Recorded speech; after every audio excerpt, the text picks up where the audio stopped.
রেস্টুরেন্টে মুরগির মাংস খেতে খেতে এক কাস্টমার রেস্টুরেন্টের মালিককে বলল, বাহ, মুরগির মাংসটা তো বেশ নরম আর সুস্বাদু।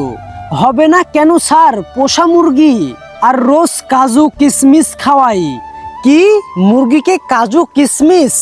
ব্ল্যাক মানি রাখার আর জায়গা পাচ্ছেন না? দেখি আপনার সমস্ত হিসেবের খাতাপত্র দেখান। আমি ইনকাম ট্যাক্স অফিসার।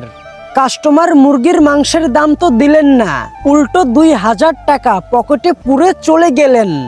কয়েকদিন পরে আরেকজন কাস্টমার মুরগির মাংস খেয়ে খুব খুশি হয়ে বললেন, বাহ, পোষা মুরগি বুঝি, তা কি খাওয়ান এদেরকে? রেস্টুরেন্টের মালিক এখন অতীত অভিজ্ঞতা থেকে শিক্ষা নিয়ে সাবধান হয়ে গেছেন। বললেন, আগে ভালো কিছু তো আর খাওয়াতে পারি না, ওই পোকামাকড় আরশোলা এসবই খাই। কি, মুরগিকে পোকামাকড় খাওয়ান?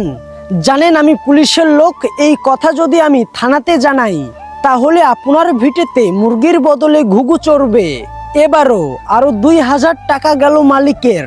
কয়েকদিন পর আরেকজন কাস্টমার এসে একই প্রশ্ন করলেন।